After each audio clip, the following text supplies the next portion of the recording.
खालापूर तालुक्यातील डोणवतमध्ये असलेल्या AMNS कंपनीतील कंत्राटी कामगार आपल्या मागण्यासाठी कामबंद आंदोलन करणार अशी माहिती संघटित असंघटित कामगार फ्रंट युनियनचे अध्यक्ष भगवान डेभे यांनी दिली आहे।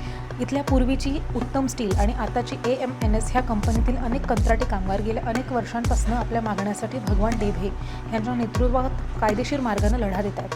पण कंपनी व्यवस्थापनानं मागण्यांकडे दुर्लक्ष करत असल्यानं अखेर कामगारांनी काम बंद करून आंदोलन करण्याचा इशारा दिला आहे। या आंदोलनामध्ये कामगारांना योग्य वेतनवाढ, सर्व भत्ते, समान वेतन, भर पगारी रजा, कटिंग जेवण, सवलतीच्या दरात सुविधा, प्रलंबित थकबाकी, थकीत ग्रॅज्युटी या मागण्यांसाठी हे कामबंद आंदोलन असणार आहे। यामध्ये सुमारे 700 ते 800 कामगार हे आंदोलनात सहभागी होणार आहे आणि काम बंद आंदोलन करणार आहेत। तुम्ही जो आता संप करण्याचा जो निर्णय घेतलेला आहे तो कशाबाबत, म्हणजे तुम्हाला हे पाऊल का उचलावं लागलं त्याबद्दल सांगा जरा।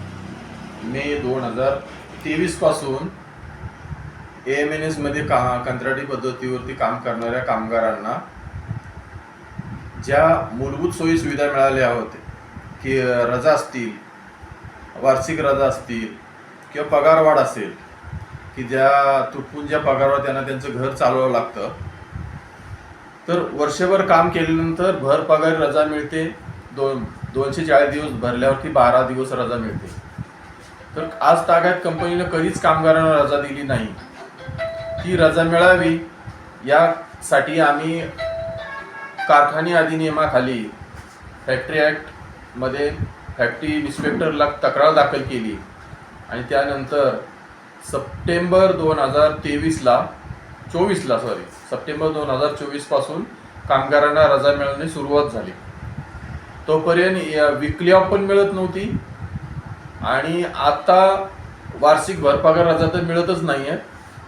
कामगारांना जो पगार मिळत होता त्यातनं कंपनी वारंवार कमी पगार करत जाते। एक तर पगार कंपनीचा कामगारांचा पगार वर्षानुवर्ष वाढत जातो, त्यांच्या पगारामध्ये त्यांच्या जीवनमानामध्ये वृद्धी होते, परंतु ही कंपनी वर्षानुवर्ष कामगारांचा पगार कमी करून ठेवते, कमी करते। कामगारांना स्किल, अनस्किल, सेमी स्किल अशी जी वर्गवारी आहे त्या वर्गवारीमध्ये न बसवता डायरेक्ट आपल्या मनाने अनस्किल्ड वर्करचा पगार दिला जातो। त्यांना कुठल्याही एवढी वर्ष सर्व्हिस करून एकदाही पगारवाढ होत नाही आहे, उलटा पगार कमी केला जातो। आणि कामगारांच्या विविध मागण्या आहेत पगारवाढी संदर्भातील किंवा ज्या परमनंट कामगारांना फॅसिलिटी मिळतात त्यांना जर 100 रुपये मिळत असेल तर आम्हाला 20 रुपये तरी मिळाले पाहिजे, आमचा हक्क आहे। कारण आम्ही सर्व जे कामगार AMNS मध्ये काम करतात हे कंपनीच्या मुख्य उत्पादन प्रक्रियेमध्ये काम करतात, की हे काय तात्पुरते डेली वेजेस बेसवर काम करणारे कामगार नाहीत। यांनी पूर्ण आयुष्यभर त्या कंपनीमध्ये आपलं आयुष्य पणाला लावलेलं आहे आणि कंपनीच्या वृद्धीसाठी ते अहोरात्र काम करतायत, परंतु कंपनी त्यांना सापत्मची भावणूक देऊन त्यांना एकदम तुटपुंज्या पगारामध्ये मनमानी आपलं राबवून घेते। यासाठी कंपनीतील कामगार 2023 पासून माझ्या संपर्कात आहेत आणि त्या कामगारांच्या मागण्या आहेत, न्याय मागण्या, कायदेशीर मागण्या आहेत, त्याचा मी पाठपुरावा करतो आहे, परंतु कंपनी व्यवस्थापन याचं काही पडलेलं नाही। ते नेहमी सांगत असतात की आम्ही NCLT मधून कंपनी खरेदी केली आहे वगैरे, पण NCLTने त्या त्या कंपनीला आदेश दिलेला आहे की बाबा कामगारांची काय देणी असतील वगैरे ती तुम्ही देणं बंधनकारक आहे। असं असताना कंपनीमध्ये निवृत्त सर्व्हिस पूर्ण आयुष्यभर करून रिटायर झालेले कामगार आहेत, त्यांना आज तागायत त्यांनी कधी ग्रॅज्युटी दिली नाही। कामगार रिटायर झाल्यानंतर हात हलवत बिचारा आयुष्यभर काम करून त्याला जावं लागलं, अशी परिस्थिती आहे। तर आमच्या पाठपुराव्याने आता नुकतेच 2-4 महिन्यापूर्वी 37 लोकांना ग्रॅज्युटी मिळालेली आहे, ती पण त्या कंत्राटी पद्धतीने आज कारखान्यामध्ये कंत्राटदार ना कंपनी नाव बदलून घेते।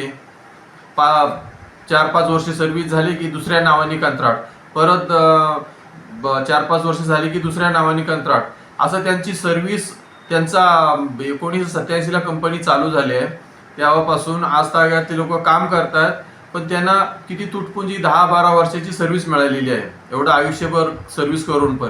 मग ते जेव्हा रिटायर झाले तेव्हा शेवटचा जो कंत्राटदार होता, शेवटच्या कंत्राटाचं नाव होतं, त्या कंत्राटदाराचीच फक्त शेवटची त्याने ग्रॅज्युटी मिळालेली आहे। त्यांनी सुरुवातीपासून काम केलं त्याची त्यांना ग्रॅज्युटी मिळालेली नाही। त्यांना वार्षिक भरपगार रजा मिळत नाही आहे, वर्ष आयुष्य गेलं तरी एकदाही कंपनीनं पगार वाढ केली नाही. उलट पक्षी कंपनीनं कामगारांच्या पगारातून कपात करण्याचंच पाप केलेलं आहे. तर आम्ही शासन लोकांना ग्रॅज्युटी मिळालेली आहे, ती पण त्या कंत्राटी पद्धतीने आत कारखान्यामध्ये कंत्राटदार ना कंपनी नाव बदलून घेते. 4-5 वर्ष सर्व्हिस झाली की दुसऱ्या नावाने कंत्राट, परत 4-5 वर्ष झाली की दुसऱ्या नावाने कंत्राट, असं त्यांची सर्व्हिस त्यांचा 1987 ला कंपनी चालू झाली आहे. तेव्हापासून आज तागायत ते लोक काम करतात, पण त्यांना किती तुटपुंजी 10-12 वर्षाची सर्व्हिस मिळालेली आहे, एवढं आयुष्यभर सर्व्हिस करून पण. मग ते जेव्हा रिटायर झाले तेव्हा शेवटचा जो कंत्राटदार होता, शेवटचा कंत्राटाचं नाव होतं, त्या कंत्राटदाराचीच फक्त शेवटची त्याने ग्रॅज्युटी मिळालेली आहे. त्यांनी सुरुवातीपासून काम केलं त्याची त्यांना ग्रॅज्युटी मिळालेली नाही. त्यांना वार्षिक भरपगार रजा मिळत नाहीये. वर्ष आयुष्य गेलं तरी एकदाही कंपनीनं पगार वाढ केली नाही. उलट पक्षी कंपनीनं कामगारांच्या पगारातून कपात करण्याचंच पाप केलेलं आहे. तर आम्ही शासन प्रशासनाकडे याचा पाठपुरावा करतोय, परंतु कंपनीला याचं काही स्वारस्य नाही आहे. कंपनी लेबर ऑफिसला ज्या हेअरिंग होतात त्या हेअरिंगमध्ये कंपनी व्यवस्थापन एकदाही उपस्थित राहिलेलं नाहीये. कंपनीचे कन्सल्टंट त्यांनी काय नेमलेले आहेत ते येतात, परंतु त्यांना हे निर्णय घेण्याचे अधिकार नाहीये. ते फक्त तारखेला हजर राहतात. तेव्हा ह्या व्यवस्थापनाला एक कामगारांचा असंतोष आहे, तो उफाळून 14 तारखेला कामगारांनी स्वयंस्फूर्तीनं काम बंद आंदोलन पुकारलेलं आहे आणि त्यामध्ये युनियन कामगारांच्या सोबत आहे.